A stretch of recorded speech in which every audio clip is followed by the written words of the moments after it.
Well, we had a big one last week, a couple of weeks ago, didn't we? Again, that today, very similar, I think, Steve.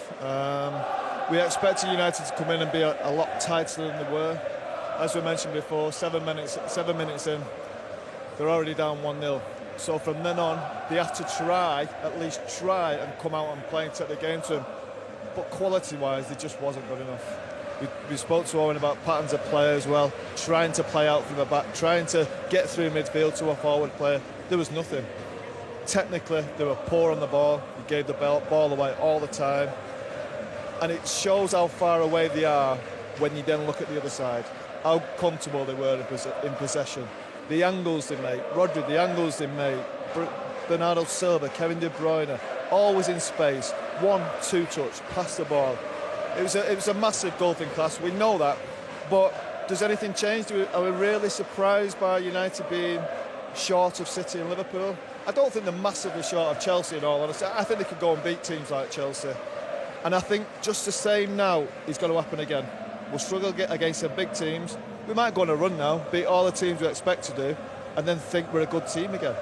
But realistically, you'll come straight back to this type of performance and the Liverpool performance. And in terms of those numbers and what Paul's saying, this is an incredible stat. 13 years they've been collating those stats that we use every week, and in that period in the Premier League, that is the lowest touches that Manchester United have ever had in an opposing team's penalty area.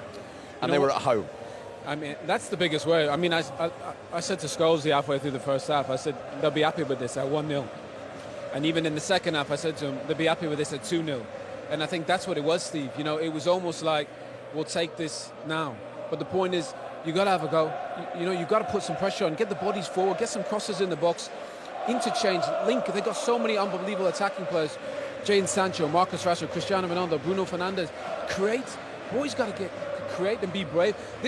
Before the game, this crowd was positive. They were very, very optimistic that something could happen. As Scholes said, once the goal went in, it changed. But they need to be able to do more. I mean, 4 touches in the opposition's box. Look, it was 2-0, but it felt like it was more in the game. And the thing is, Liverpool were clinical, that's why it was so high.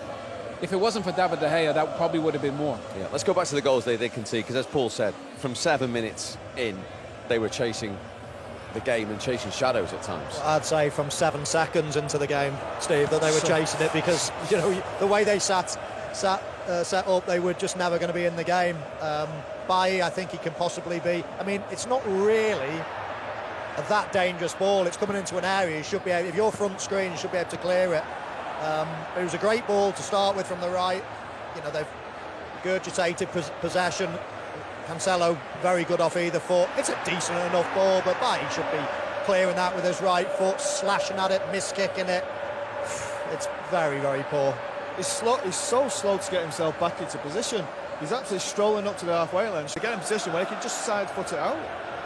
I thought one of the biggest problems in the game was Cancelo and the fact his attacking position. I mean, he got 3 assists in the Champions League midweek. Any chance somebody can come pick him up? I mean, how easy is it for the lad to get crosses in? And the problem was Bruno Fernandes had to come out and play there, but you don't want your number 10 tracking all the way back on the fullback. So they had so many issues. That's too easy at Old Trafford. How can you have that much time on the ball? Credit Bernardo Silva, that's smart. He's the one that instincts, he feels that, and it's a good finish. That's what happens with this system though, Steve. When you play against the five at the back, Foden and Jesus pin them back, then the opposition fullbacks, Cancelo and Walker today, they control the game because there's nobody can get out to him. If McTominay or Fred try and get out to him, they just pop it into midfield.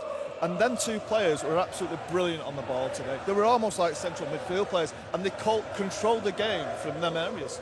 And it'll be no surprise to hear that Cancelo and Walker had the most touches of the ball in this game. Those Manchester City fans in full voice away to our left-hand side. One of those fans is one of their players, of course. He will have enjoyed this so much at Old Trafford. Here's players, of course. He will have enjoyed this so much at Old Trafford. Here's players, of course. He will have enjoyed this so much at Old Trafford. Here's Phil Foden. You haven't beaten your City rivals in the last 4 games. Does it make it even sweeter to put in such a dominant performance to take all 3 points? Yeah, I think we had the game of our lives today. Everything just went right. A lot of possession, a lot of chances. And yeah, we dominated from start to finish, which is obviously really good. There was so much of it, but for you, what went right the most? The possession and picking the right times when to hurt them and the spacing behind. So, yeah, really pleased. How integral to the plan as well was the pinning back of their wing backs as well, which you were involved in? Yeah, you know, me and Gabby just got told to try and press the full backs, because obviously it's difficult when they play 5 at the back. And then we had Kevin Bernardo pressing as well, and it worked. Tactically perfect, Phil Foden says today. They were very good. I mean, very rarely are they not tactically perfect. Let's get it right. Pep Well, they Guardiola, weren't last week against Crystal Palace, were they? No, but Pep Guardiola is a tactical genius. I mean, don't get me wrong, he's got all the best players, but Manchester United have collected a fantastic array of players, but they don't look like a team. Whereas Pep Guardiola, whatever team he manages, they've got a distinct style of play. And I think that's what you look for in a manager and a coaching team is to put your impression, your imprint. I was just about on to a say, team. so if you're Manchester United manager today, that's not a surprise to you what City did. No, City have been doing that for years. But what is a So? surprise? You turn up and you see Manchester United and you don't know what formation they're going to play. They're collecting a load and load of players, all these great players from around the world, and they're going to play. They're chopping and changing all the time. I mean, you've got to have a vision. You've got to be able to see further than the end of your nose and think, right, this is the way we're going to play. No matter what, we're going to buy players for these positions, right? And now let's go and play that position. If things go wrong, if you concede 5 against Liverpool, you don't think, right, the defence is rubbish, let's just go and put one more player in there. It's ridiculous. And I'll go back to what Jurgen Klopp did at Liverpool, and he's the best exponent at it. He came in and said, this is how we're going to play. Our full-backs are going to bomb forward. We're going to have a sit in midfield. We're going to play 3 up front. And do you know what? We'll go 3-0 up, and then they used to concede 3 all the time. And what did he think? We're conceding all the time. Let's put more... No, he didn't. It's the best thing in the world because it weeds out the weak. The poor players get weeded out because they get exposed in a formation. All Ole Gunnar Solskjaer does, as soon as there's a weak player, let's cover for him, let's put even more defensive. And in the meantime, you're buying hundreds of millions of pounds worth of players. It's like, you don't do that.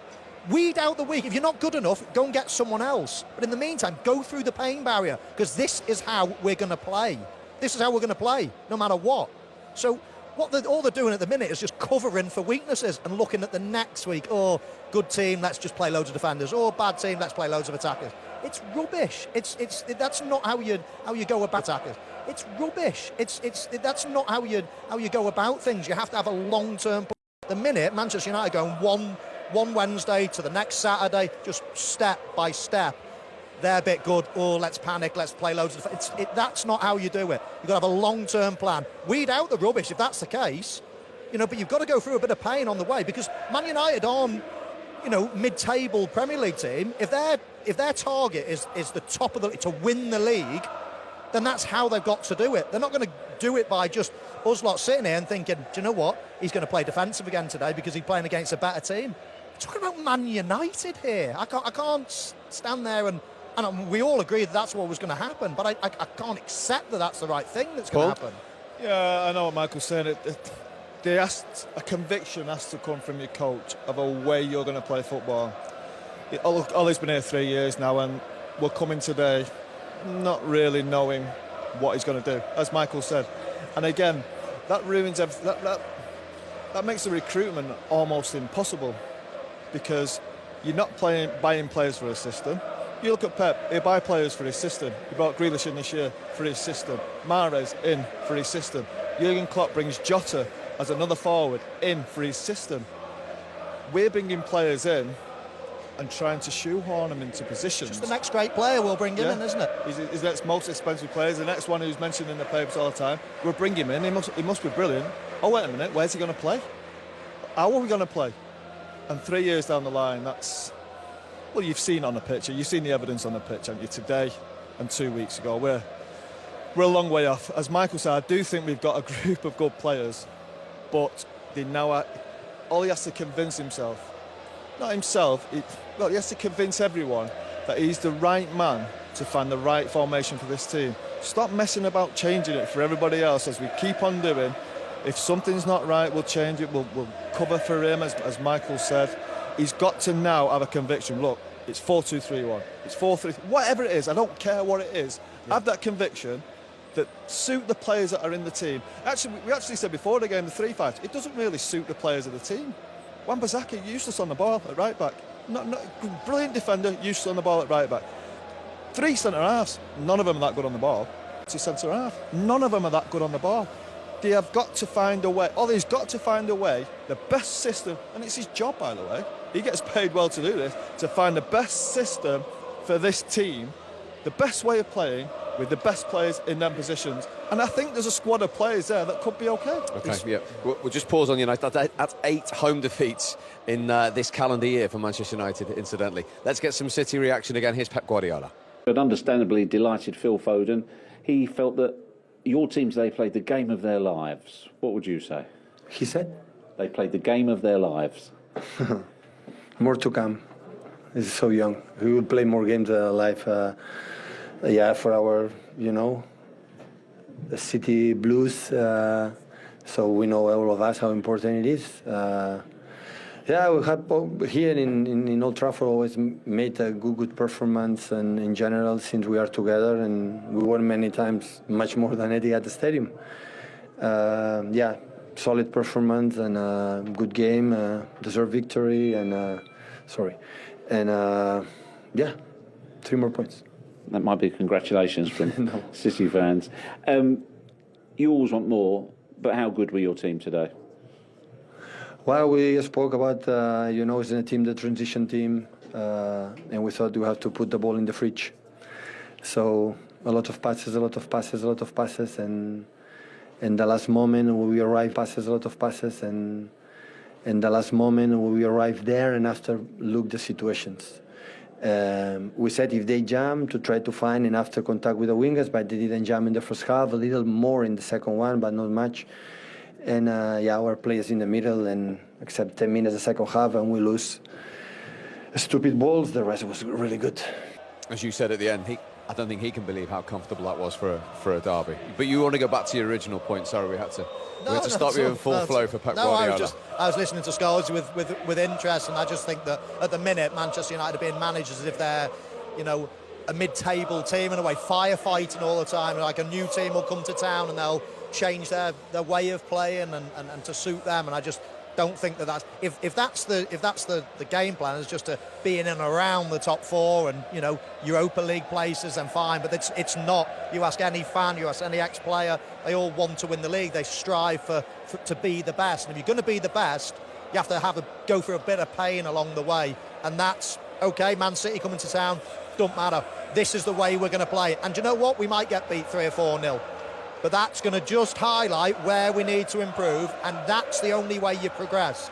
Not by disbanding everything that you've just invested in, trained for, everything else. Disband all that because a good team are coming to town, and now we're just going to, forget about Sancho. We've just spent 70, 60 million on or whatever. Forget about the next player, all these great players.